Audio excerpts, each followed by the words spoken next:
ओम नमो भगवते वासुदेवाय। ओम नमो भगवते वासुदेवाय। ओम नमो भगवते वासुदेवाय। नारायणं नमस्कृत्य नरं चैव नरोत्तमं देवीं सरस्वती व्यासं ततो जयमुदीरयेत्। नष्टप्रायेषु अभद्रेषु नित्यं भागवत सेवया भगवती उत्तमा श्लोके भक्तिर्भवति नैष्टिकी। ओम अज्ञानतिमिरान्धस्य ज्ञानजनशलाकया चक्षुरुन्मीलितं येन तस्मै श्रीगुरुवे नमः। श्रीचैतन्यमनोभीष्टं स्थापितं येन भूतले स्वयं रूपः कदा मह्यं ददाति स्वपदान्तिकम्। वन्देऽहं श्रीगुरु श्रीयुतापदकमलं श्रीगुरून् वैष्णवांश्च श्रीरूपं सागरजातं सहगण रघुनाथान्वितं तं सजीवं साद्वैतं सावधूतं परिजनसहितं कृष्ण चैतन्य देवं श्रीराधा कृष्ण पादान् सहगण ललिता श्री विशाखान्वितांश्च। हे कृष्ण करुणा सिंधु दीन बंधु जगतपते गोपेश गोपिका कांता राधा कांत नमोस्तुते। तप्त कांचन गौरांगी राधे वृंदावनेश्वरी वृषभानुसुते देवी प्रणमामि हरिप्रिये।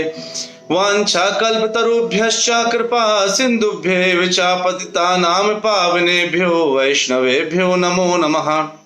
जय श्री कृष्ण चैतन्य प्रभो नित्यानंदा श्री अद्वैता गदाधर शिवास आदि गौर भक्तवृंदा। हरे कृष्णा कृष्ण कृष्णा हरे हरे हरे रामा राम राम हरे हरे।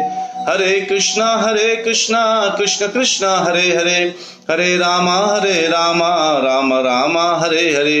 हरे कृष्णा कृष्ण कृष्णा हरे हरे हरे रामा राम राम हरे हरे।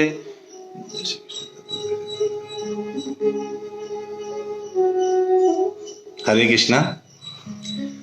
आप सभी प्यारे प्यारे भक्तों का नित्य 9 दिन की राम कथा में बहुत बहुत स्वागत है। ये जो 9 दिन की राम कथा है ये बहुत उत्तम कथा चल रही है इस समय क्या हो चुका है, रामचंद्र जी का अभी तक क्या क्या हुआ है। रामचंद्र जी का जन्म हो चुका है और साथ में रामचंद्र जी का विवाह हो चुका है और जन्म से लेकर के विवाह तक का कितना अच्छा संस्मरण रहा है, कितने अच्छे वक्तव्य कथाएं रही हैं। ये सब हम लोगों ने बहुत आराम से सुना है। तो आप लोग नियमित आकर ध्यान से सुनते हैं, इसका आनंद अलग है। अभी क्या शुरू हो रहा है, अभी शुरू रहा अयोध्या कांड। सब अयोध्या कांड के लिए तैयार हैं? Very nice. तो अयोध्या कांड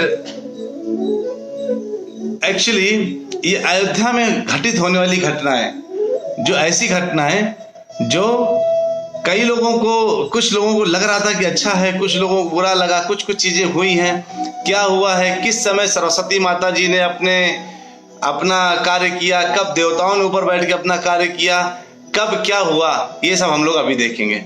ठीक है। अब अयोध्या कांड में क्या हो रहा है, सभी लोग शादी करके वापस आ चुके हैं। अब वापस आ रहे हैं, महल में आ चुके हैं अयोध्या में और सब बड़े आराम से रह रहे हैं, बहुत अच्छे से एंजॉय कर रहे हैं, हंस खेल रहे हैं। शादी किस उम्र में हुई थी? 16 साल की उम्र में। और 11 साल सब लोग खूब एंजॉय किए, खूब मस्ती किए, परिवार में एक साथ बैठे खाए और जो है सभी लोग बहुत अच्छा जो है सब दिन चल रहा था। एक दिन दशरथ जी को लगा कि ऐसे बैठे थे वो और अनायास ही वो जब बैठे तो अब थोड़ा सा होता है ना, जब वृद्धावस्था आती है तो व्यक्ति विचारने लगता है कि अब कुछ जो है मैं थोड़ा सा तीर्थ यात्रा करूं, अब थोड़ा अपना काफी मैंने कार्य कर लिया है काफी। जब वैसे तो दशरथ जी बहुत बड़े परम भक्त हैं, अगर वो परम भक्त नहीं होते तो भगवान उनके घर में आते नहीं। यानी वो और एक जन्म से भक्ति नहीं कर रहे हैं, वो लाखों जन्म से भक्ति कर रहे हैं। और मैंने बताया था दशरथ का मतलब क्या है। दशरथ का मतलब है जिस व्यक्ति ने अपनी 10 इंद्रियों में कंट्रोल कर दिया है वो दशरथ है। यानी भगवान को अगर प्राप्त करना चाहते हैं तो सबसे पहले अपनी इंद्रियों में कंट्रोल करना पड़ेगा। और अगर इंद्रियों में कंट्रोल कर लेंगे तो भगवान अपने मन में स्थापित हो जाते हैं। तो इसलिए उनको दशरथ, और दूसरा क्यों दशरथ बोला, क्योंकि दसों दिशाओं में विजयी थे वो। अब जो है उन्होंने, दशरथ जी अब देख रहे हैं मंत्री साथ बैठे हैं, अचानक एक बार शीशे में अपना चेहरा देखते हैं। देखते तो थोड़े साइड के बाल जो है ना थोड़े सफेद हो गए हैं, कान से थोड़े बाल जो निकल रहे हैं वो भी थोड़ा सफेद हो गए हैं। कहते हैं कि अब वो जो है जब शीशा देखे वो, तो उनको लगा कि थोड़े से वृद्ध हो रहे हैं। तो उन्होंने अपने मंत्रियों से बोला और अपने गुरु से बोला कि मुझे लगता है अब कुछ डिसीजन लेना चाहिए। राम भी अब थोड़े बड़े हो गए हैं, समझदार हैं, और समझदारी के साथ साथ इनमें बहुत पराक्रम भी है, दयालु हैं और बड़े ही स्ट्रांग हैं और सबके प्रिय बन गए हैं। सब लोग उनको बहुत पसंद करते हैं। जिस तरह से मैं पसंद करता हूं वैसे ये प्रजा भी भगवान राम को बहुत पसंद करती है। तो क्यों ना पुत्र राम को अब जो है, चूंकि अब ये राजा बनने के योग्य हो गए हैं, क्यों ना इनको अब राजा बना दिया जाए, मतलब एक्चुअली इनका राज्याभिषेक कर दिया जाए। और मैं थोड़ा फ्रीडम पाना चाहता हूं, अब बस बहुत हो गया काम करते करते।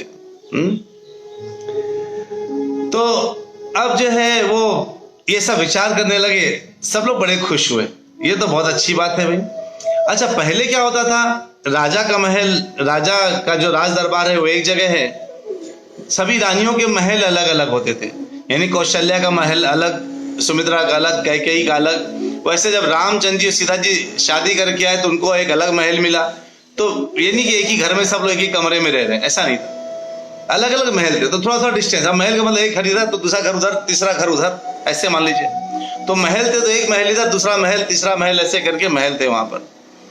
अब वो जो महल बने हैं तो अब स्थिति क्या है कि इधर अपने राज दरबार में बैठ करके ये दशरथ जी ने जैसे ही ऐसी बात बोली, तब लोगों के मन में क्या आया कि चलो जो है ये बहुत अच्छा हो रहा है। और प्रजा भी काफी संतुष्ट, जो सुन रहे थे, जो सुनते जा रहे थे, बहुत संतुष्ट होते जा रहे थे और खुश होते जा रहे थे। अब उन्होंने क्या किया, जब जो है अब बोला ठीक है अब चलिए उनकी सूचना जो है रामचंद्र जी को देते हैं।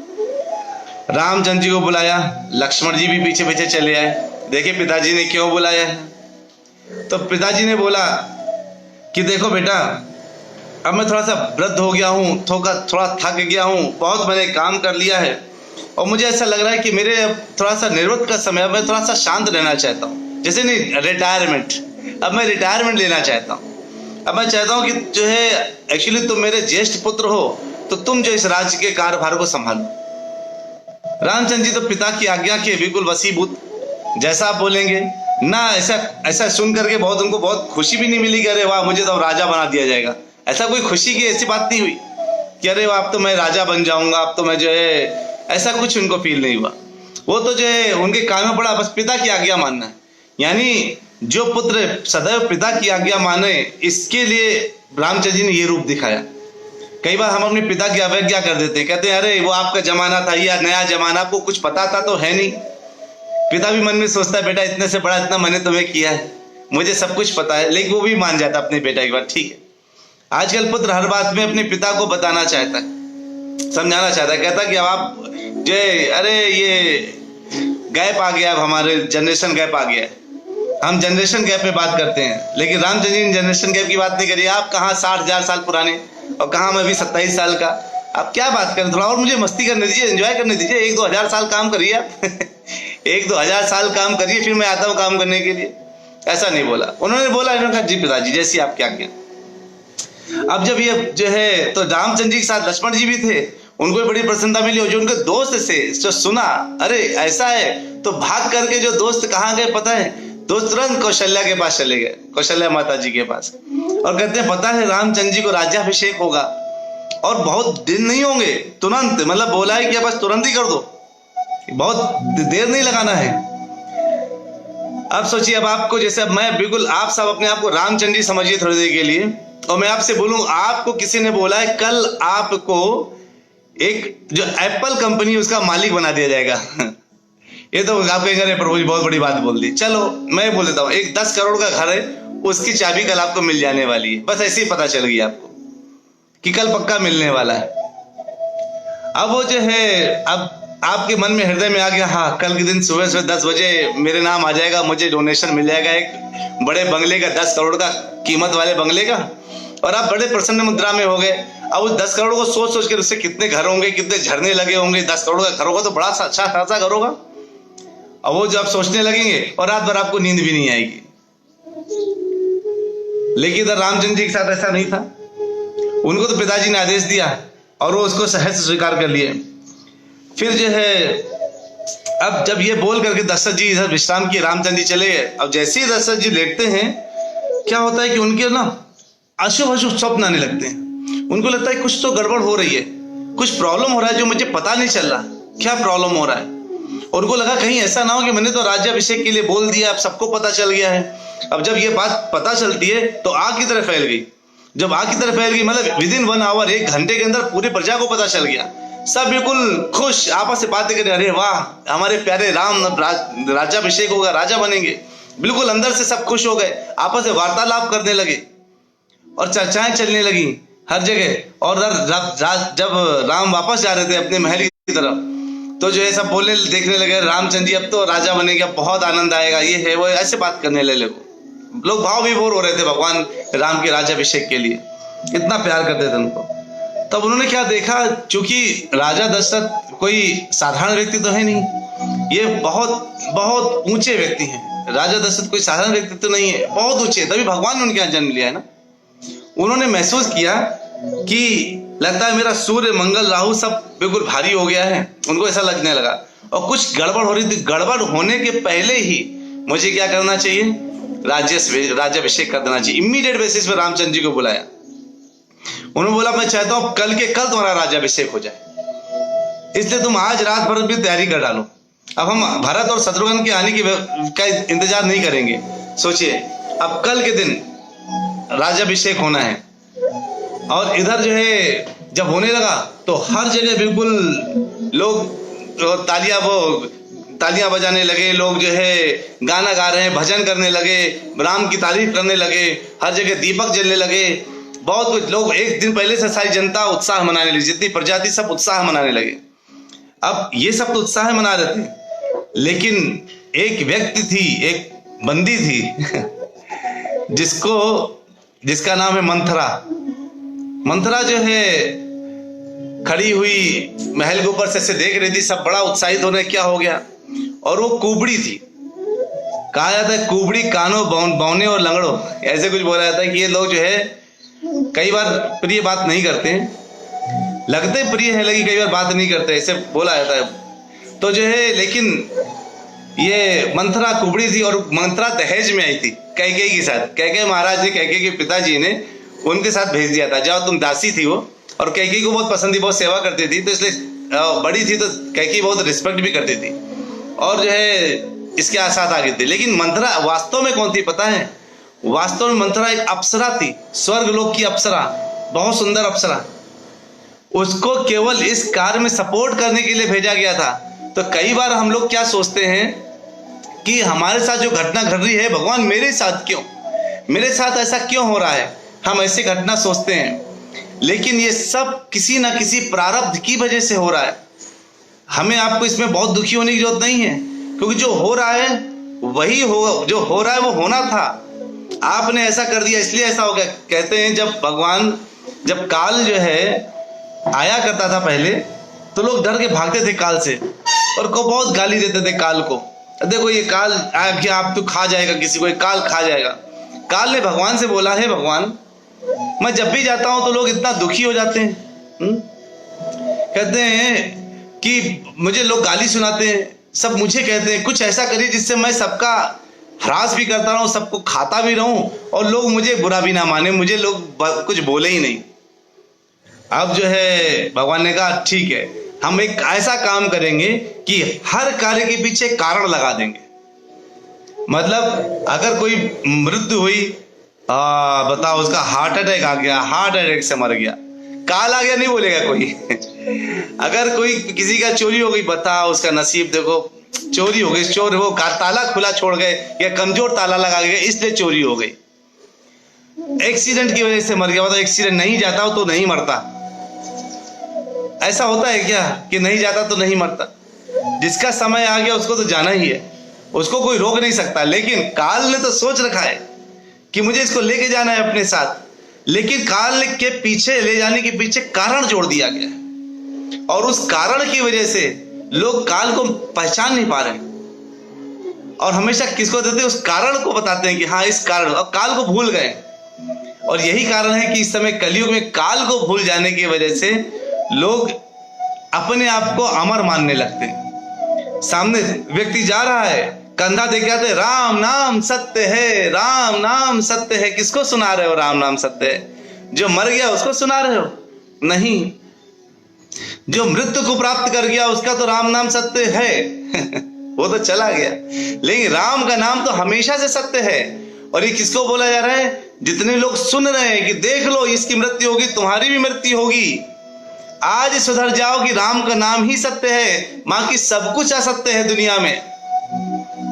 अरे उस मरे हुए व्यक्ति ने जो भी छोड़ दिया, जो छूट गया, जो चला गया, उसको क्या प्राप्त हुआ? उसने एक घर खड़ा किया, महल खड़ा किया। एक सेठ था, सेठ लगातार बहुत मेहनत करता था।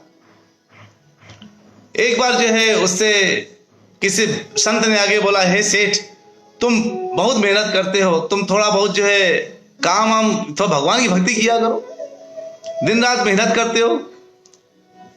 तो बोलते ना, बातें कम और काम ज्यादा।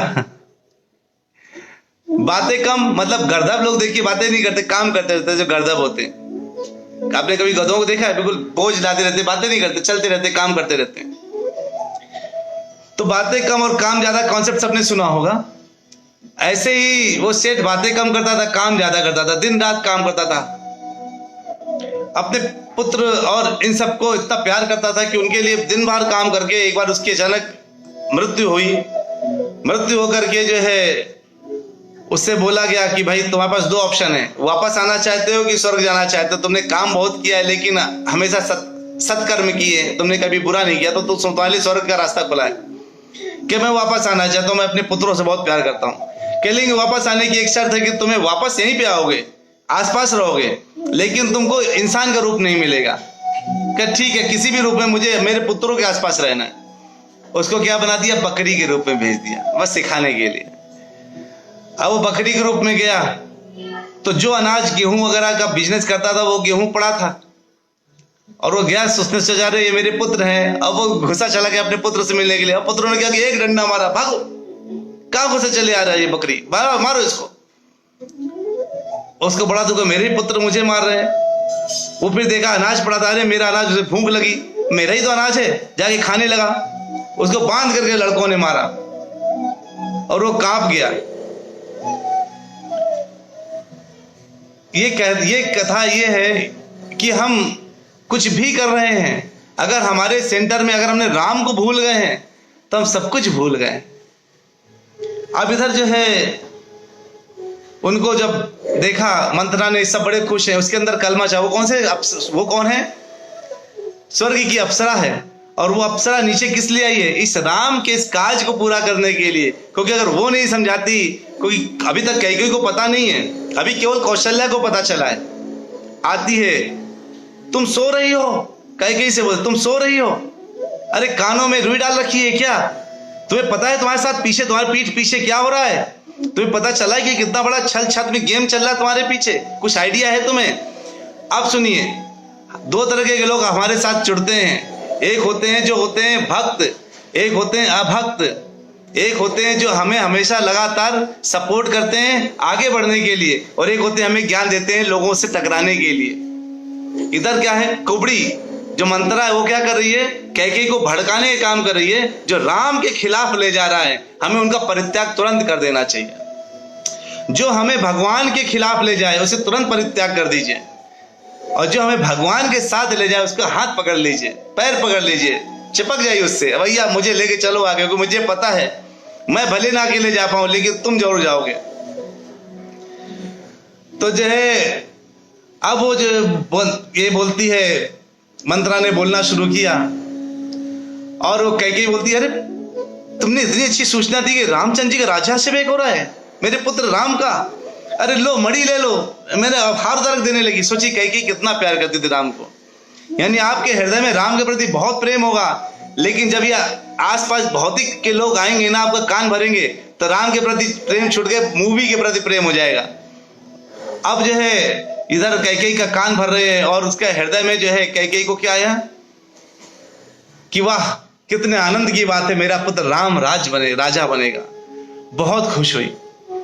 लेकिन अब इधर देवताओं को क्या फील हो रहा था कि कुछ तो जो है गड़बड़ हो रही है, कुछ गड़बड़ हो रही है। कैकेयी को कुछ थोड़ा सा ट्यून चेंज करना पड़ेगा। सरस्वती माता से रिक्वेस्ट करिए, आप जाइए। सरस्वती कहते अरे ये इतना अच्छा माहौल चल रहा है, इसको खराब करने के लिए तुमने मेरा सहारा चुना। सरस्वती जी बोला आप ही उनके दिमाग को कंट्रोल कर सकते हैं। सरस्वती माता किसी के दिमाग को कंट्रोल कर सकती हैं। अब वो जो है सरस्वती के सहयोग से, और मंथरा जो तो इसी रोल की वजह से आई थी। मंथरा ने अपने हृदय में ईर्ष्या पैदा करी और इसको कैकेयी को समझाया कि तुमको पता है राम को चुपचाप राजा बनाया जा रहा है, तुमको पता है नहीं, चुपचाप राजा बनाया जा रहा है। क्यों राजा बनाया जा रहा है चुपचाप? ताकि वो तुमको जो है दासी बना दे, तुम्हारा पुत्र दास बन जाएगा। राम तो सब कुछ तो कौशल्या के पास से देखो, तुम्हारी उस सौतन के पास सब कुछ आ जाएगा। कौशल्या को का पुत्र राजा बनेगा, वो महारानी हो जाएगी, कितनी देखो सब कुछ बोला जाएगा उसको। और तुमको क्या बना दिया जाएगा? दासी बना दिया जाएगा। दासी बन के पूरा जीवन रहना क्या? मैं तो तुमको दासी बनते हुए नहीं देख सकती। अरे तुमको मैंने हमेशा तुम्हारी सेवा करी है। अब ये लगातार कैकेयी बार बार बोल रही कि अरे तुम मुझे कैसे समझा रही हो, सच नहीं है। लेकिन जब लगातार कहते हैं ना, करत करत अभ्यास से जड़मत सो सुजान, रसरी आवाज जात से सिल पर पड़त निशान। पत्थर में भी अगर हल्की पतली सी रस्सी अगर लगातार घिसते रहेंगे तो उसमें निशान पड़ जाएगा। फिर तो कैकेयी एक स्त्री है। अब उसके हृदय में आ गया कि जब उसने बोला तुम्हारी सौतन तुम्हें दासी बना के रखेगी, सबसे कठिन बात उसने बोल दी। और इस कठिन बात को सुनकर के कैकेयी के हृदय बिल्कुल विक्षिप्त हो गया और उन्होंने जो है बोला, अब वही कुबड़ी कैकेयी को बड़ी सुंदर लगने लगी, अपनी लगने लगी। कहती है कुबड़ी तुम कितनी सुंदर हो, कितने सुशील हो, अरे तुम तो कूटनीति में बहुत आगे हो, तुम तो बहुत उत्तम हो, तुम्हारी कुबड़ कितनी प्यारी लग रही है, इसको मैं तुम जो है इतना प्यारी कुबड़ लग रही है, तुम इतनी सुंदर, ये सब कुछ बोलने लगी कुबड़ी। अब कहती अब तुम मुझे बताओ कि मुझे क्या करना चाहिए ताकि ये सब कुछ सही हो जाए। अब जो है कुबड़ी ने कहा देखो याद करो। अब उसने याद कराया कौन सा समय, जब एक समय क्या था पहले स्वर्ग में, जब इंद्र इत्यादि देवताओं को जब युद्ध करने, जब दैत्य लोग आकर के परेशान करते थे, युद्ध करते थे, तो दशरथ की मदद लेते थे कि दशरथ जी आइए और आप हमारी कृपया रक्षा कीजिए, थोड़े हमारी तरफ से युद्ध करिए। सोचिए कौन थे दशरथ, साधारण व्यक्ति तो नहीं है। अभी दशरथ जो है उस समय युद्ध करने गए, उधर जो है शंबर नाम का एक दैत्य था जिससे युद्ध कर रहे थे और दैत्यों की राजधानी घुस गए जाकर के युद्ध करने के लिए। अब उन्होंने सबको बहुत हराया, बहुत मारा, लेकिन क्या हुआ, ये भी घायल हो गए और घायल होके गिर गए। तो फिर उस वक्त कैकेयी उनकी रक्षा करके लेके आई और जो है जब कैकेयी की रक्षा करी उनकी, तो कैकेयी से जो है इतने प्रसन्न हुए और जब कैकेयी ने उनकी रक्षा करी, उनकी सेवा करी, तो दशरथ जी ने बोला अच्छा बताओ कैकेयी, मैं तुमको इससे इतना प्रसन्न हूँ, हे देवी तुम बोलो मुझसे क्या चाहते हो, मैं तुम्हें कोई भी 2 वर दे सकता हूँ, तुम मांग लो क्या चाहते हो। अब कैकेयी बहुत समझदार है। कैकेयी ने बोला आज मांगूगी, कहोगे अच्छा मुझे एक सोने का हार बना दो, एक कुंडल बनवा दो, कुछ मांगूगी क्या, सब कुछ मेरे पास है, कमी किस बात की, जिस दिन कमी महसूस होगी उस दिन मांग लूंगी, ये भी कौन सी जल्दी पड़ी है। कहते हैं आप उधार रख लो 2 वर अपने और मैं बाद में मांगूंगी कभी। अब राजा दशरथ को क्या पता था भविष्य के बारे में कि ये मोड़ इस तरह, ये 2 वर यहाँ पे आके क्या करने वाले। तो इस बात को ये तो कैकेयी भूल भी गई थी। किसने याद दिलाया? मंथरा ने याद दिलाया। यानी घर तोड़ने के लिए आदि पूरी प्लानिंग करके आता है। अगर कोई आपके घर में आके घर तोड़ने की कोशिश करे ना, तो समझ जाइए इसको आपसे ज्यादा इंफॉर्मेशन है, मतलब ये पूरी प्लानिंग करके घर तोड़ने आया है। तो घर टूटने मत दीजिए अपना। कोई घर तोड़ने वाले बाहर के लोग होंगे, अंदर के लोग नहीं होते। कोई ना कोई कुछ ना कुछ बोल करके, अरे तुम्हारी सास तो ऐसी, तुम्हें पता नहीं है, तुम्हारी सास क्या तुम बुराई करती रहती, पता है तुम्हें, तुम्हारे सामने बड़ी अच्छी बनती है, पीठ पीछे तुम्हारी इतनी बुराई करती, इतनी बुराई करती। अच्छा मेरी बुराई करती है, बस चाय सास को चाय पानी पूछना बंद। अरे सास ने बुराई करी है कि नहीं करी, पहले पूरा कंफर्मेशन तो ले लीजिए। और इस सास को, और तुम्हारी बहू ना बिल्कुल देखो कैसी है, आती है बहू यहाँ पे जाती है, वहां से ऐसे बातें करती है, वो तुम्हारे बारे में खूब बुराई करती, कहती है अरे बुढ़िया मरती नहीं, देखो पूरी सेवा करनी पड़ती है। सास ने अच्छा, उस दिन से बहू से मुंह मोड़ लिया। अरे आपस से बात करके खत्म करो। इधर इन्होंने जो है अब जब इन्होंने जो स्वर्ग की अप्सरा मंथरा है, इन्होंने खूब समझा दिया है और सरस्वती माता की सपोर्ट है और कैकेयी के हृदय में अब जो है बात समझ में आ गई। और पहले क्या होता था, पहले हर कार्य के लिए एक स्थान होता था। जैसे अगर आपको अपनी निराशा व्यक्त करनी है, दुख व्यक्त करना है तो कोप भवन होता था। अगर एक कॉन्फिडेंशियल बात करना है तो उसके लिए एक जगह होती थी। अलग अलग काम के लिए अलग अलग जगह हुआ करती थी। देखिए उमा मिश्रा माता जी जो है किस तरह से रेफरेंस में एक एक लाइन लिख रही है, बहुत अच्छा आनंद की बात है माता जी। आप लोग सारे भक्त इतने ध्यान से सुनते हैं और रेफरेंस लिखते चले जाते हैं, मुझे बहुत आनंद आता है। अब जो है इधर कैकेयी जो है क्या हुआ, अब पहले कोप भवन होता था, दुख के लिए अलग अलग चीजों के लिए अलग अलग स्थान होते थे। अब वो कोप भवन कहते मुझे क्या करना चाहिए, मंत्रा ने पूरी प्लानिंग बता दी। कहती देखो कोप भवन में जाओ, अपने सारे जो है जो जवाहरात है, ज्वेलरी से सब निकाल के फेंक दो और एक ऐसे सूती कपड़ा, गंदा कपड़ा पहन के लेट जाओ और ठंडी जमीन में नीचे ही लेट जाओ। तुम बिल्कुल ऐसे हो जाओगे, बिल्कुल दुखी। इसे बोलते त्रिया चरित्र। कहते तुम्हें त्रिया चरित्र में एक्सपर्ट बनना चाहिए और इतना दुखी होके लेट जाओ कि जब महाराज आए तो भूलना मत पहले। तो कई बार पत्नियां ऐसा काम करती हैं कि पति आए तो पता चला सारा काम हो रहा है लेकिन मुंह से कुछ नहीं निकल रहा है ये भी काम हो रहा है, वो भी काम हो रहा है, लेकिन मुंह से नहीं निकल रहा है। पति सोचता है आज इतनी शांति क्यों है भाई। अब वो पीछे पीछे जाता है, पत्नी कुछ नहीं कुछ भी नहीं। अब पति के दिमाग में डबल टेंशन, अरे कुछ नहीं तो इतना मुंह क्यों बनाया हुआ है।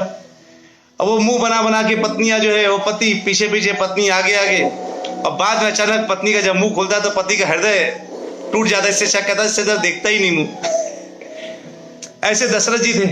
दशरथ जी ने उनके जब कैकेयी के भवन में गए तो उन्होंने क्या देखा, अब कैकेयी को पसंद ही प्यार भी बहुत करते थे। तो जब इन्होंने मंत्रा ने बताया कि तुम लेट जाना और कितना भी मनाए देखना मत, जब तुम देख लेना कि बिल्कुल झुक गए हैं तुम्हारे सामने, तब बोलना वो 2 वर वाली बात। और जब बोल देना तो कुछ भी देने के बाद कहें, पलटना मत। समझा के पूरा भेजा जा चुका है, कैकेयी पूरा समझ चुकी है। अब जो है यहाँ पर वो पूरा लेट चुके हैं दशरथ जी, वो दशरथ जी आ चुके हैं, कैकेयी लेटी हुई हैं। अब दशरथ जी बोले क्या हुआ, क्यों परेशान हो। आप वो बिल्कुल शांत, त्रिया चरित्र स्टार्टेड। अरे बताओ तो क्या हुआ, क्या चाहिए तुम्हें। कुछ नहीं पता चल रहा।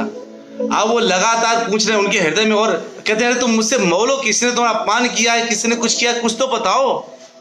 और उन्होंने कैकेयी ने फिर जब देखा कि अब कहते अरे मैं तुम्हारे दुख को दूर करने के लिए कुछ भी करूंगा, तुम जानती हो मैं सब कुछ कर सकता हूं, तुम मुझे बोलो मुझे क्यों तुम्हारे दुख का कारण क्या है।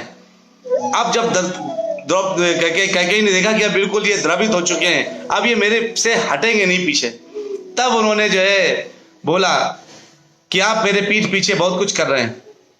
आपने जो है मुझे आपने घर से बाहर निकालने का पूरा प्लान कर लिया है। आपने सोच लिया कि राजा राम को राजाभिषेक दे करके और इनको कौशल्या को रानी बना के मुझे दासी बना के रखना चाहते हैं। आपका मुझे पता चल गया, मैं आपसे 2 वर मांगना चाहती हूँ। उन्होंने बोला जो है, और पहले उन्होंने 2 वर वाले की बात करी। अब इधर जो है कहते हैं बताओ क्या वर चाहिए। कहते हैं भले पहले तुम सबको साक्षी मान करके बात करो कि तुम मेरे अपने वर को दोगे, वचन दोगे। कहते मैंने बोल दिया, तुम जो मांग लोगी दे दूंगा। इन्होंने क्या मांग लिया, कहते हैं भरत को राजाभिषेक दो। कहते हैं अच्छा, आधा दिल टूट गया। और फिर कहते हैं इनको जो है रामचंद्र जी को कहां भेज दो, 14 वर्ष का वनवास भेज दो, करा दो।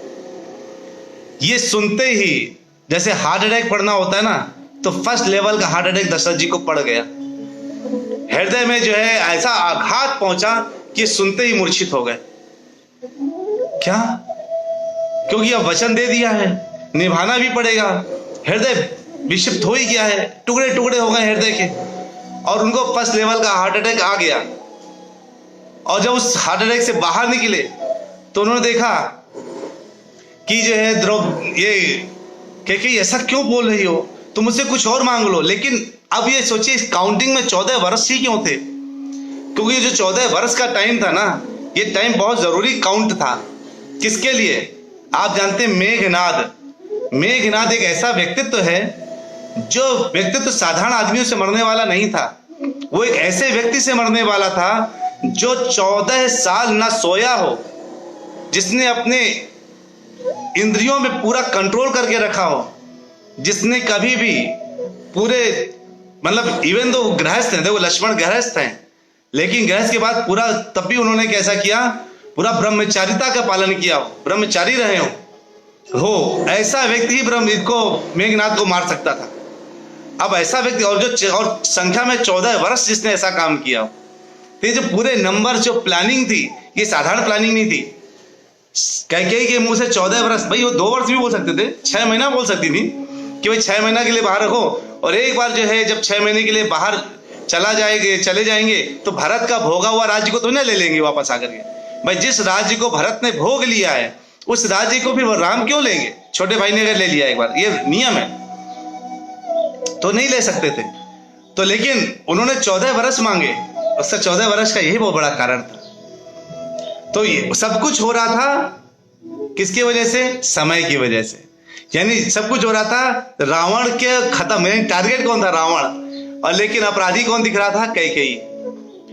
क्योंकि कैकेयी भी कोई साधारण महिला नहीं थी, हम कैकेयी को साधारण नहीं मान सकते। लेकिन वो अब दशरथ उनके चरणों में गिर गए, अपना सर उसके लिटरली पैर में रख दिया कि मत मांगो ऐसा, मेरे प्राण चले जाएंगे, ऐसा मत मांगो। क्यों ऐसा मांग रही हो? राम ने तुम्हारा क्या बिगाड़ा है? वो तो सबका प्रिय है, तुम्हारा भी प्रिय है, तुम्हें मां से कम नहीं मानता, तुम ऐसा क्यों कर रही हो? लेकिन कैकेयी के कानों में जूं तक नहीं रूंग रही थी, तो कुछ भी नहीं, उसको कुछ समझ में नहीं आ रहा था। मुझे यही चाहिए, राम को वनवास यथाशीघ्र तुरंत भेज दीजिए, ऑर्डर कीजिए कि तुरंत के तुरंत वो पहुंच जाए।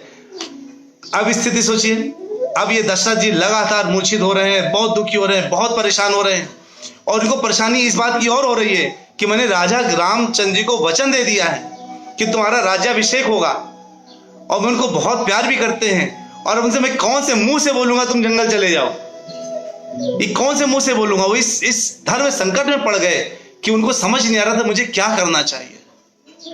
अब वो लगातार दुखी परेशान, और कैकेयी भी अपने आप में स्थित, अपने में स्थित। ये कहते हुए धीरे धीरे करके समय बीत रहा है, और उनको लग रहा है ये सुबह कभी ना हो। दशरथ मन में सोचे भगवान ये रात कभी ना जाए, सुबह कभी ना हो, और मेरी आंखों के सामने जिसका अभिषेक होने वाला है वो कभी भी आंखों के सामने से ना निकले।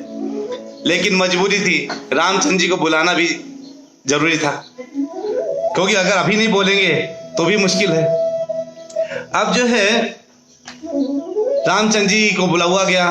रामचंद्र जी सीता जी के साथ हैं, सीता जी से बोलते हैं कि, और सीता जी बड़ी खुश हैं कि अरे वाह अब ये राज्याभिषेक होगा, सब बिल्कुल खुश का माहौल है। और रामचंद्र जी के, तो रामचंद्र जी की जब बुलाया गया कि दशरथ जी बुलाए हैं, कहते पक्का कल के दिन मेरा अभिषेक होना है ना, तो पिताजी ने इसीलिए बुलाया होगा, कुछ महत्वपूर्ण कुछ बताना होगा कि ऐसे ऐसे कर लेना। वो जो है अब वापस आ रहे हैं। जैसे वो दशरथ के कमरे में पहुंचे, बिल्कुल देखा दशरथ जी किस तरह से जो है दुखी हैं। उनको लगा पिताजी मेरे आगमन से खुश नहीं हुए, क्या कारण हो सकता है? और जो है वो बिल्कुल बहुत परेशान से अंदर से हो गया। तब उन्होंने पूछा कि हे माँ, हे पिताजी क्या हो रहा है? देखा पिताजी मूर्छित हो गए उनको देखते ही।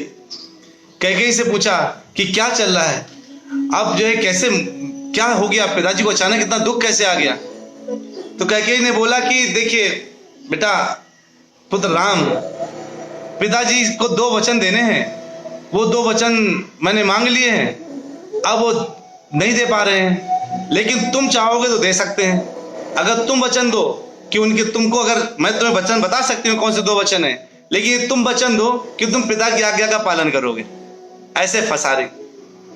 रामचंद्र जी ने कहा कि ऐसा आपने सोच भी कैसे लिया कि मैं पिताजी की आज्ञा का पालन नहीं करूंगा?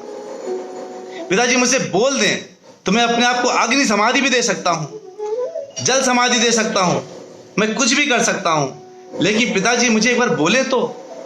वो तो अब कैकेयी ने बिल्कुल उनको एक बोली दिया सामने से, क्योंकि पिताजी तो बोल नहीं सकते, तो मूर्छित पड़े हुए थे। कैकेयी ने बोला कि इनसे मैंने 2 वचन मांगे कि मेरा पुत्र भरत राजाभिषेक हो और तुम्हें 14 वर्ष का वनवास, तुमको वनवास के लिए जाना हो। अब ये इसको दे नहीं रहे हैं। इन्होंने बोला माता जी इसको आपको पिताजी से कहने की जरूरत नहीं थी, आप मुझे आदेश दे देती। अब सोचिए, एक व्यक्ति जिसका राज्याभिषेक होने वाला है, एक व्यक्ति जो इतने ऊंचे पद में पहुंचने वाला है, और कुछ ही घंटों में उसको सडनली बोल दिया तुम्हें जंगल जाना है, और उनके हृदय में कोई संपूर्ण वैराग्य। भगवान का यही लक्षण है, भगवान का यही लक्षण है, उनके हृदय में संपूर्ण वैराग्य और संपूर्ण ऐश्वर्य, और संपूर्ण ऐश्वर्य मिलने वाला था, और पूरे विश्व का राज मिलने वाला था, और संपूर्ण वैराग्य में जाना था। भगवान ने हंसते हंसते स्वीकार कर लिया, इसीलिए वो भगवान है। हम नहीं कर सकते ऐसा। संपूर्ण ऐश्वर्य से संपूर्ण वैराग्य की तरफ अगर कोई जा सकता है तो भगवान जा सकते हैं। उनको जब ऐसा बोला गया, उन्होंने कहा ठीक है मां, लेकिन मुझे बहुत अच्छा लगता अगर मेरे पिताजी अपने मुंह से बात बोलते, लेकिन चूंकि वो नहीं बोल पा रहे हैं, आपने बोल दिया तो मैं आपके शब्दों को, पिता के शब्द लेकर के आगे बढ़ जाऊंगा। और ये बात अभी किसी को पता नहीं थी, लेकिन जैसे ही बात आपस में हुई, थोड़ा वो बाहर निकले, अब कौशल्या मैया को बताने के लिए, वापस जाने के लिए, तो वापस जा रहे थे। कुछ लोग पता चलता जा, और लोग दुखी होते जा रहे हैं। अब देखिए पूरा हंसी खुशी का माहौल कैसे दुख के माहौल में परिवर्तन हो रहा है। पूरी जनता दुखी हो रही है। और पहले क्या होता था, जैसे आज आपको पत्थर पत्थर जैसा दिख रहा है, पेड़ पेड़ जैसे दिख रहे हैं, लेकिन पहले ऐसा नहीं था। पहले सब में भाव होते थे, सब भगवान की सेवा करना चाहते थे, और भगवान की संपूर्ण सेवा करना चाहते थे, चाहे अचर हो, चाहे चर हो, चाहे कोई भी हो। अब वो जो है भगवान की संपूर्ण सेवा में लगना चाह रहा है। और वो भगवान जब जा रहे हैं, वहां पहुंचे, कौशल्या मैया को बताया। कौशल्या माता सडनली बहुत परेशान, बहुत दुखी, कहती नहीं ऐसा मत बोलो, तुम मत जाओ, तुमको नहीं जाने की जरूरत है, तुम यहीं रुक जाओ, राज्याभिषेक हो जाने दो भरत का, तुम मत जाओ। और रामचंद्र जी बोला मुझे तो जाना होगा, क्यों? क्योंकि मुझे पिताजी की आज्ञा का पालन करना है। लक्ष्मण जी वहां से, जब लक्ष्मण जी को पता चला, बिल्कुल क्रोध में लक्ष्मण जी आ जाते हैं, कहते हैं भैया लगता है बुढ़ापे में वो अब बुद्धि नहीं रह गई है, क्योंकि राम भक्त है, शेष नाग है, क्रोध तो उनके फनों में अनंत शेष,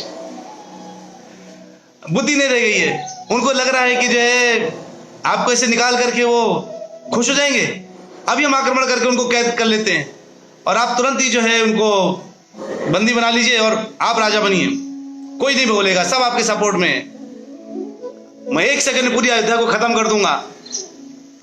अब जो है लेकिन रामचंद्र का, अरे भाई ऐसी बात मत करो, हमारे लिए पिता की आज्ञा से बढ़कर कुछ नहीं है, और मैं जाने वाला हूं, मैं जाऊंगा। कौशल्या माता दुखी हैं, इधर अब सीता मैया के पास जाते हैं, उनको भी ये बात बताते हैं कि दो वचन मांगे हैं कैकेयी जी ने, उसमें से एक वचन ये मांगा है वर कि मुझे जंगल जाना है, मुझे वनवास के लिए जाना है 14 बरस के लिए। वो जो है सीता मैया भी बिल्कुल इस बात से दुखी नहीं कि आपको वनवास जाना है, उनको लगने लगा मुझे छोड़ कर ना चले जाएं। अब रामचंद्र जी को ये एहसास कि कहीं ऐसा ना हो सीता जी को मेरे साथ जाने में संकोच लगे, तो उन्होंने पहले ही बोल दिया कि तुम यहीं रहना, माता पिता सबका ख्याल रखना, मैं 14 बरस यूं गया और यूं आया। अब सीता मैया रो के बिल्कुल कहती है मुझे लेके चलना पड़ेगा, लेके नहीं चढ़ोगे मैं जहर खा लूंगी, आग लगा लूंगी अपने शरीर में, आत्महत्या कर लूंगी, लेकिन मुझे लेके चलो। रामचंद्र जी का अगर आपके हृदय में ऐसा है, बहुत समझाने के बाद जब नहीं मानी तो उनको ले जाने के लिए तैयार हुए। कौशल्या माता जी बोलती है, तो कौशल्या माता जी से रामचंद्र जी समझाते हैं कि अगर तुम ऐसा आप भी ऐसा करेंगे तो दशरथ जी के पिताजी का ख्याल कौन रखेगा, आप ज्येष्ठ पत्नी, आपको ही ख्याल रखना पड़ेगा। समझाओ समझा करके जो है कौशल्या मैया को रोका, लेकिन लक्ष्मण जी उनके पैर पकड़ लिए, मुझे चलना है। तो ये इससे क्या पता चलता, भक्त है भगवान का सहारा किसी भी कीमत पे नहीं छोड़ना चाहता। हम क्या कहते हैं, भगवान को आराम से भूल जाने की कोशिश करते हैं, लेकिन इधर रामचंद्र जी के लक्ष्मण जी पैर पकड़ लिए हैं और पूरे ढंग से उनसे हाथ जोड़ के विनती कर रहे हैं, अगर चलना ही है, आपको जाने है तो मैं आपकी सेवा करूंगा, क्योंकि अगर मैं आपके साथ नहीं गया तो आप वहां पे कैसे सोएंगे, मैया की सुरक्षा कौन करेगा, आप दोनों सोएंगे, मैं आपके लिए रक्षा करूंगा, आपको भूख लगेगी मैं कंद फूल फल लेके आऊंगा, आपको जैसा जो आपके लिए मैं कुटिया बनाऊंगा, आपके लिए मैं सफाई करूंगा, मैं आपका सेवक रहूंगा, मैं दिन रात आपकी सेवा करूंगा, आप अपने सेवक को अपने साथ रखिए। ये भाव एक भक्त का होता है। हमें भगवान की भक्ति में, सेवा में कभी भी कोई त्रुटि, देखिए जब हम हृदय से सेवा करते हैं और कुछ त्रुटि भी लगने लगे ना, दूसरों की नजर में त्रुटि नहीं होती। जूठे बेर सबरी के खायो, जब सबरी जो है खा रही थी, बेर खिलाने चलेगी रामचंद्र जी को, तो कैसा था, वो जूठे थे। दूसरे लोग देखे, अरे अपना खाया बेर खिला रहे, शर्म नहीं आती इसको। लेकिन उनके पीछे क्या था, उस समय जो बेर थे उस पेड़ के, वो सब बेर एक जैसे दिखते थे। उनको लगा पता नहीं कोई पीला और हरा नहीं है, सब एक जैसा पेड़ दिखता था। उनको टेस्ट करने के लिए उसको ऐसा नहीं कि पूरा आधा खा लिया, थोड़ा दांतों से टच करके टेस्ट करते थे, मीठा है कि नहीं, मेरे राम मीठा फल खाएंगे। तो सबरी के उस बेर को खाने के लिए रामचंद्र जी तड़प के गए। तो दूसरों की नजर में वो क्या हो सकता है, अरे गलत काम, झूठा खाना खिला रही। लेकिन भगवान की नजर में कैसा है, वो बिल्कुल प्रेम से भरा हुआ। और रामचंद्र जी बिल्कुल बिना देर किए पहुंच जाते हैं। सब बिल्कुल, सीता मैया, लक्ष्मण जी, रामचंद्र जी, उन्होंने अलाउ कर दिया, चलो भाई तुम भी चलो। अब वो जा रहे हैं दशरथ जी के महल राजपाल उनसे मिलने के लिए। कहाँ राजा अभिषेक होने वाला था, कहाँ जो है जंगल जा रहे हैं, लेकिन उसी भाव से, बिना विषाद, कोई दुख नहीं हृदय में, और पहुंच गए। और उनसे कहते हैं हमें आज्ञा दीजिए। दशरथ जी ने सभी रानियों को बुलाया और इनसे बोला, देखो राम, एक काम करो, तुम मुझे कैद कर लो, मुझे बंदी बना लो, तुम्हें अधिकार है। अगर पिता ऐसा धृष्टता करता है तो पुत्र को ऐसा कर देना चाहिए। तुम मुझे बंदी बना के राजा बन जाओ, तुम राज्य ले लो और तुम यहां भोगो, मुझे खुशी मिलेगी इससे। वो लगातार आंसुओं से पीड़ित है, हृदय को ऐसे पकड़ कर रखा है, बिल्कुल सीना पकड़ के रखा हुआ है। उनको लग रहा है कि हाँ राम, ये राम चले जाएंगे तो मेरे जीवन का आश्रय चला जाएगा। भक्तों के हृदय में ऐसा ही होना चाहिए। हृदय से राम जाने लगे तो उनको खींच के राम को वापस लेके आना है, क्योंकि एक बार राम चले गए हृदय से तो कुछ नहीं बचेगा। शून्यायतम जगत सर्वम गोविंदा विरहिण में, ये जगत पूरा शून्य हो जाएगा उस गोविंद, उस राम के विरह में, कुछ नहीं बचेगा। और इस विरह से हम अपने आप को बचा सकते हैं क्या? दशरथ को बचा था, पता था कि अगर राम चले गए, मेरे पास से राम चले गए, मैं उनकी विरह की अग्नि को सह नहीं पाऊंगा और मेरी मृत्यु निश्चित हो जाएगी। उनको पता था निश्चित हो जाएगी, इसलिए उस विरह की अग्नि को सह नहीं पा रहे थे। और उन्होंने बोला कि आप कृपा मत जाओ। कहते दशरथ जी, एक दिन रुक जाओ, मैं तुम्हें एक दिन पूरा जी भर के देख करके अपने प्राण त्यागना चाहता हूं। लेकिन रामचंद्र जी को पता था, वो एक मिनट भी रुक गए तो उनका जो ममता है, माता पिता की ममता, पुत्र के प्रति प्रेम, उनको रोक के रख लेगा। उनका नहीं, मुझे आपकी आज्ञा का पालन करने के लिए अगर मैंने क्षण भर भी देर कर दी तो मैं आज्ञाकारी पुत्र नहीं कहलाऊंगा और मुझे जाना पड़ेगा। मेरी माँ की आज्ञा और आपकी आज्ञा का पालन करने के लिए मुझे निकलना होगा। और उन्होंने जो है कैकेयी के दासियों से बोल करके बोला कि आप अपने दासियों से बोल के मुझे पेड़ के छाल के कपड़े दे दीजिए। वही सीता मैया, वही सबके लिए उन्होंने गए। और तो सुमंत्र को दशरथ जी ने बोला, इनको आप छोड़ के आ जाओ।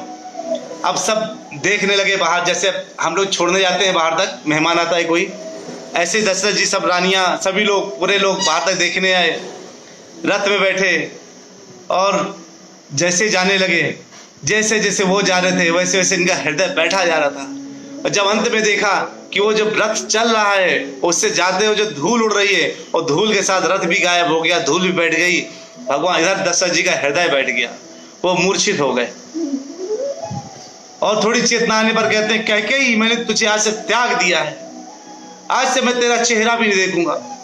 और वो ये कहे कि कौशल्या के महल में उनके साथ चले गए। और जाकर के जब उधर रहे, इधर अब रामचंद्र जी जा रहे हैं, इधर दशरथ जी कौशल्या जी की जगह आ गए हैं। रामचंद्र जी रथ में सवार होकर जा रहे हैं तो सारी जनता, जो कई लोग कहते हैं मैं यहाँ से, हम सब निकल जाएंगे, ये पूरा अयोध्या नगरी सुनसान हो जाएगी, देखें भरत किस में राज्य करते हैं। और जो है ये कह करके वो दशरथ जी के साथ चलने लगे। बड़े बूढ़े बुजुर्ग, बच्चे जवान, सब रथ के पीछे पीछे चलने लगे। और इधर रामचंद्र जी देख रहे हैं। जब देखा और रामचंद्र जी, कुछ बुढ़े लोग, बुजुर्ग लोग नहीं चल पा रहे तो उनके साथ उतर के उनके साथ पैदल चलने लगे रामचंद्र जी। ऐसे जाकर के कुछ समय तक चले बैठे और एक जैसे थोड़ी संध्या हुई तो सब सो गए। रामचंद्र जी लोग प्लान के लिए सुबह जल्दी उठ के निकल लेंगे, नहीं तो सभी लोग, कैकेयी ने मुझे बोला है भोगना सबको पड़ेगा, ये मुझे छोड़ेंगे नहीं। उनको सोता छोड़कर भगवान निकल गए। और जाकर के आगे तो भगवान अपने भक्तों के लिए बहुत ध्यान रखते हैं। हम भगवान की तरफ 4 कदम बढ़ाते हैं, भगवान हमारे लिए 10 कदम, 100 कदम, 1000 कदम बढ़ाते हैं। इसलिए भगवान की तरफ भक्ति के लिए कदम बढ़ाने में संकोच बिल्कुल नहीं करना चाहिए, जितना हो सके बढ़ना चाहिए। भगवान जा रहे हैं, अब उधर जो है आगे जाते जाते उनको सभी मिलते हैं, और वो जब एक समय आया, आगे रुक गए नदी के किनारे, तब समुद्र से बोलते हैं आप भी जाओ। अब वो पीछे जाने के लिए उनको बोलते हैं, तो समुद्र कहते हैं मैं कौन से मुंह को लेकर के जाऊंगा, आप मुझे अपने साथ ले जाइए, अगर आप मेरे साथ नहीं जाएंगे तो मैं यहीं प्राण दे दूंगा। तो उनको अगर आप नहीं जाएंगे तो आप जो है, अगर आप नहीं गए तो कैकेयी को भरोसा नहीं होगा कि मैं चला गया हूं। आप कृपया उनको भरोसा दिलाने के लिए जाइए। इधर जो है जब जा रहे थे तो सुमंत्र ने भी बोलना शुरू किया था कैकेयी को, उनको रामचंद्र जी को लाने के पहले। तो सुमंत्र ने जब बोला कि देखो तुमने कितनी धृष्टता करी है, तुम अपने राम जैसे पुत्र को बाहर वनवास के लिए भेज रही हो। तो कैकेयी भी बड़ी चालाकी से कहती हैं आप ही के वंशज में एक थे, भूल गए आप। उन्होंने जो असमंजस को उनके पिता ने जो है सगर, राजा सगर ने, असमंजस उनका पुत्र था जिसको उन्होंने बाहर कर दिया था, उनको वनवास करा दिया था। याद है कि नहीं याद आपको? आप मुझे दोषारोपण कर रहे हैं। अरे वैसे ही आप ही इनको भेजिए, रामचंद्र जी को वापस भेजिए। तो अब आप भी कंफ्यूज हो गए, राजा सगर ने असमंजस को क्यों भेजा था, वनवास क्यों दिया था? उसका कारण क्या था कि राजा सगर, अभी आपको पता है चलेगा राजा सगर कौन है, तो पहले मैं बता देता हूं, तब आपको थोड़ा रेफरेंस मिल जाएगा। राजा सगर अंशुमान कौन है? अंशुमान इन्हीं के असमंजस के पुत्र हैं, अंशुमान। तो पहले राजा सगर वो हैं जो गंगा नदी को लेकर के आने जा रहे थे। जब गंगा नदी को लाने के लिए बहुत तपस्या करी, लेकिन जीवन खत्म हो गया, तो उसके बाद उनका अगला स्टेप उठाया असमंजस के पुत्र अंशुमान ने, जिसको इन्होंने सगर ने रख लिया था और असमंजस को बाहर कर दिया था। मैं बताऊंगा असमंजस को बाहर क्यों किया था। और फिर उसके बाद फिर अंशुमान ने फिर बहुत राज्य को जो है अपने पुत्र दिलीप को दिया, और फिर वो गंगा जी को लाने के लिए चल पड़े। फिर जब वो भी, उनकी भी शरीर त्याग दिया, वो नहीं ला पाए, तो फिर उनके पुत्र दिलीप उसके आगे उन्होंने किया। जब दिलीप नहीं कर पाए तो दिलीप के पुत्र हैं भगीरथ।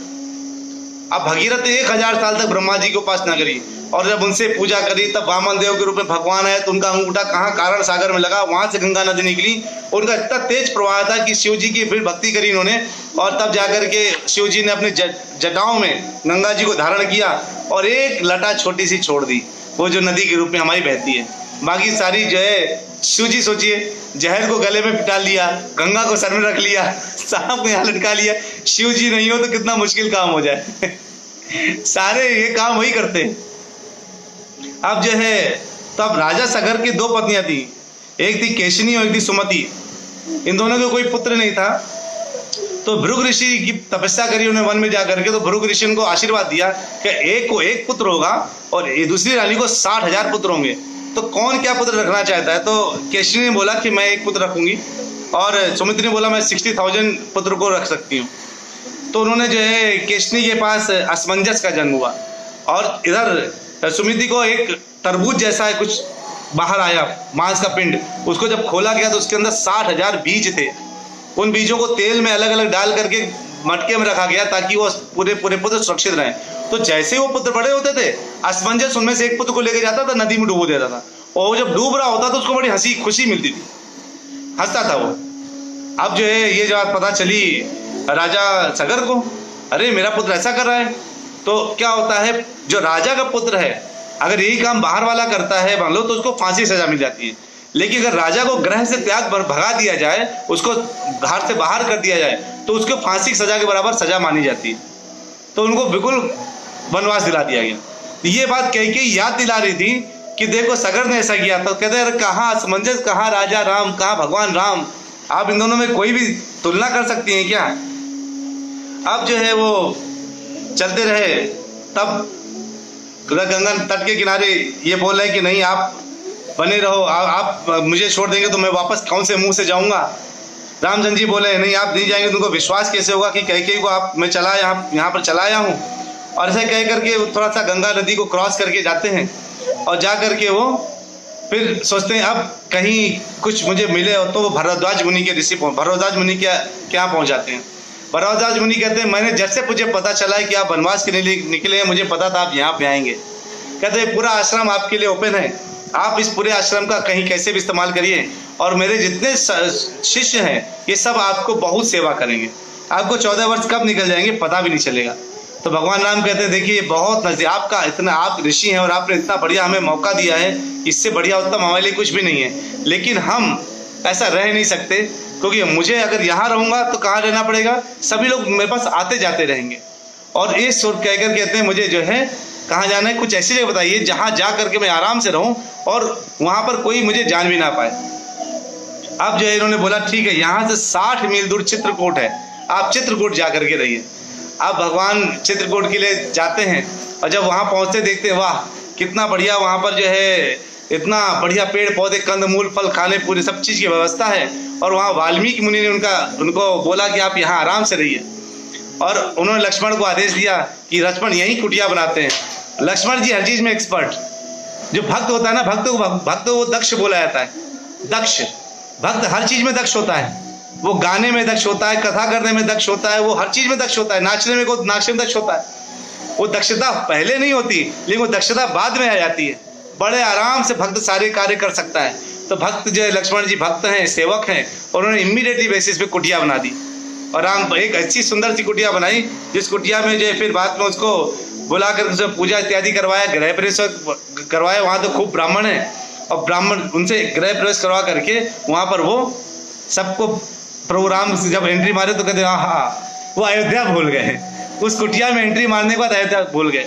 तो जब सेवक भगवान कृष्ण का भक्त राम भक्त जब भगवान की सेवा करता है, तो जैसे आप लोग इस्कॉन में जाके सेवा करते हैं, आप लोग भगवान के बुक डिस्ट्रीब्यूशन करते हैं, भगवान के नाम का प्रचार करते हैं, हरे कृष्ण महामंत्र को लेकर नगर संकीर्तन करते हैं, ये सब कार्य जब आप करते हैं तो भगवान आपकी इन सेवाओं को बहुत अच्छे से लेते हैं। भगवान अपने गोलोक धाम भूल जाते हैं और आपकी इस धाम को आनंद लेने लगते हैं, आपके इन कार्यों को आनंद लेने लगते हैं और आपके साथ साथ चलने लगते हैं। तो इसलिए जो है आप भगवान की सेवा करने में बिल्कुल दिल लगा के सेवा करिए, उससे त्रुटियों को चिंता मत करिए। त्रुटियां थोड़ी बहुत होती हैं, लेकिन भगवान उनको इग्नोर करते हैं। भगवान के नाम की इतनी बड़ी महिमा है कि कोई अगर कुछ भी बोल दे, अगर उसमें जैसे हरी अप तो हरी अप, अरे हरी अप हो गया, मतलब भगवान जो है मुझे बुला रहा है, अरे भगवान उससे खुश हो जाते हैं, है ना। अगर कुछ भी बोल दे, कोई कहीं भी राम आ जाए, जैसे राजमा में जा हट जाए तो राम हो जाता है, तो भगवान उसमें जा नहीं सुनते, जा साइलेंट होता है, राम सुनाई देता है भगवान को। इसका मतलब ये नहीं कि आप राजमा रटते रहिए इसका मतलब है कि भगवान किस तरह से सामने डायरेक्ट इनडायरेक्ट भक्तों के लिए भक्तों की गई सेवा, भक्तों की गई भक्ति को उठा लेते हैं। इसलिए आप बिल्कुल हर तरह से भगवान की सेवा करने में तत्पर रहिए। इधर लक्ष्मण जी जो है पूरा सेट हो गए हैं अब ये लोग। अब जो है सुमंत्र उधर अयोध्या पहुंचते हैं, दशरथ जी पूछते हैं कि क्या मेरे लिए कुछ बोला है। मैं बहुत शॉर्टकट में सुना रहा हूँ, बहुत लंबा सुनाना है, कि मेरे लिए कुछ बोला है, कुछ अंतिम बात बताइए। कि हाँ बिल्कुल बताइए कि आप अपना ख्याल रखिए, कौशल्या माता के लिए बोला है कि आपकी सेवा करें, कैकेयी को गलत मत समझें, कैकेयी जी ने जो आपसे वर मांगे हैं ये भी किसी वजह से मांगे हैं। और जो है ये सब कहकर उन्होंने बोला कि आप बिल्कुल दुखी मत होइए, परेशान मत होइए। उन्होंने आप सबको अच्छे से रहने के लिए कहा है। निधि माता जी बोला अजामिल की कथा बहुत उत्तम है। उन्होंने मृत्यु के समय नारायण नारायण ऐसे बोल दिया। हृदय में, पूरे हृदय से जब आप भगवान को नाम लेते हैं तो भगवान आपको सीधे सुनते हैं, सीधे भगवान आपको जो है तार देते हैं, आप सीधे अपने धाम बुलाते हैं। हृदय से भगवान का एक बार नाम लीजिए। और अंत समय में, अंत काले च मामेवा, अंत समय भगवान कहते हैं अंत समय में जो मेरे नाम लेता है उसको भगवान मेरे धाम में वो मेरे धाम में आ जाता है। तो जो है अब इधर ये कहते हैं कि अब पहुंचे, और अब ये बात हुई कि चलिए अब राजा दशरथ थोड़ा सा सेटल तो नहीं हो पाएंगे। कौशल्या खूब सुना रही है कि आपकी वजह से ऐसा हुआ, आपने कितने निर्मम हैं आपने भेज दिया, आपको भेजना नहीं चाहिए था, आपने ऐसा क्यों किया। जब देखा कौशल्या मैया ने कि जो दशरथ जी को बहुत परेशानी हो रही थी, उनको थोड़ा दया आ गई। और फिर लेकिन यहाँ पर अब कौशल्या से जो है दशरथ जी कथा सुना रहे हैं कि एक समय की बात है, मैं जा रहा था ऐसे ही और मुझे आवाज आया। उस समय मुझे स्वर्ण भेदी था, मुझे अगर आवाज सुनाई दे जाती थी तो उस आवाज से मैं धनुष छोड़ देता था, तीर छोड़ता था और तीर सीधे निशाने पे लगता था। तो अब वो जो है आवाज की बेसिस पर उनको लगा कि कोई हथनी जो है, हाथी का बच्चा या कोई हाथी जो जंगल में आसपास जो खड़खड़ कर रहा है, उन्होंने शब्द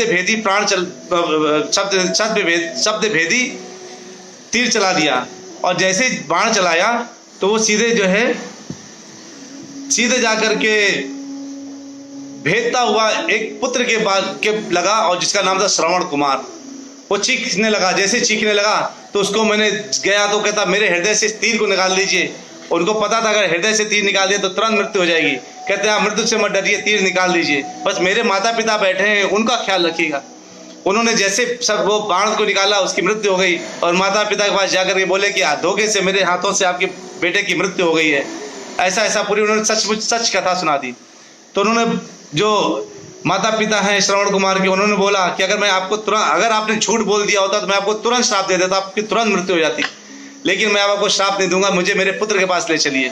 वो लेके जाते हैं, उसको तर्पण करते हैं और अपने प्राण उसी चिता में जला देने के पहले ये बोलते हैं, जब देख के और सीधे इनको कौन लेके गया, इंद्र आए लेने के लिए, एज इट इज स्वर्ग ले जाने के लिए आए और श्रवण कुमार को। और जब जो है इन्होंने दशरथ जी ने जब देखा कि वो लोग इन्होंने बच्चे को तर्पण दे दिया, इंद्र के पास चले गए, इंद्र को स्वर्ग लोग लेके चले गए श्रवण कुमार को। और उसके बाद उन्होंने माता पिता ने दोनों ने ही चिता में जल करके अपनी समाधि दी। लेकिन उसके पहले ये बोल दिया कि जिस तरह से हम अपने पुत्र के वियोग में हैं वैसे तुम भी अपने पुत्र के वियोग में तड़पोगे। अब जो है अब ये जब ऐसा कथा हुई तो अब वो मेरा समय आ गया है, मुझे पता चल गया उस ब्राह्मण का, उस व्यक्ति का श्राप मुझे लगने वाला है और उसका श्राप से ही अब मेरे साथ ये काम होने वाला है। और ये कहते कहते राम राम राम राम राम राम कहते कहते उन्होंने अपने प्राण त्याग दिए। अंत काले च मामेवा, भगवान ने बोला ना। तो अगर भगवान के अंत समय में जो राम राम लेता है, भगवान कहाँ ले जाते हैं, उसको अपने धाम बुला लेते हैं। राम राम बोलते बोलते दशरथ जी कहाँ पहुंच गए, भगवान के नित्य धाम रामचंद्र जी के पास पहुंचे। रामचंद्र जी का धाम अपना है, बैकुंठ लोक है, रामचंद्र जी का अपना खुद का बैकुंठ है। जैसे नरसिंह भगवान का बैकुंठ है, बहुत बैकुंठ है और सभी लोग अब भगवान जो है उसमें रहते हैं, भगवान अपने अपने बैकुंठों में। तो वहाँ जो है वो सदा निवास के लिए गए। सारी रानियाँ दुखी हो रही हैं, बहुत तड़प रही हैं। और इधर तुरंत जब इनकी मृत्यु हुई तो वशिष्ठ जी ने बोला कि भरत को बुलवाइए कि उनको राज्याभिषेक कराना है। राज्याभिषेक के लिए अब उधर भरत को बुरे बुरे सपने आ रहे हैं और जब राजा भरत को बुलाने जा रहे हैं और भरत को वापस आना है, ये सब कथा हम लोग करेंगे कल। तो कहाँ तक हम लोग पहुँचे, दशरथ जी अपना शरीर त्याग चुके हैं, सारी रानियाँ बहुत दुखी हैं। अब क्या होगा जब भरत जी आएंगे, भरत जी के साथ उधर क्या हो रहा है, क्या व्याकुलता हो रही है, इनके पहुँचने के पहले ही भरत जी के हृदय में क्या क्या चलने लगा है, कैसे कैसे स्वप्न आ रहे हैं और अचानक कोई आता है लेने के लिए तो क्या बोलते हैं और वापस जाकर के जब वहाँ पहुँचते तो कैसे कैसे उनके हृदय में पीड़ा होती है या कैसा व्यवहार करते हैं। क्या वो खुश होते हैं कि अरे वाह मुझे राजा की गद्दी मिलेगी, या बहुत दुखी होते हैं, या हम लोग मिलेंगे कल के दिन। ठीक है, आज हमने बहुत अच्छा कथा सुनी, उसे बहुत ज्ञान की बातें भी सुनी। सारी ज्ञान की बातों को अपने हृदय में रखिए, कथा को भी हृदय में रखिए। राम की कथा का श्रवण करने का मतलब है हृदय का साफ होना, आपके हृदय का चित्त के दर्पण का मार्जन हो रहा है। बहुत आनंद है कि आप सब बैठे ध्यान से सुनते रहते हैं, ऐसे सुनते रहिए। कल फिर से मिलेंगे 9:30 बजे छोटे से ब्रेक के बाद। जोधा हरे कृष्ण महामंत्र के साथ हम अल्पविराम लेते हैं। हरे कृष्णा कृष्ण कृष्णा हरे हरे, हरे राम राम राम हरे हरे। हरि बोल, हरे कृष्णा।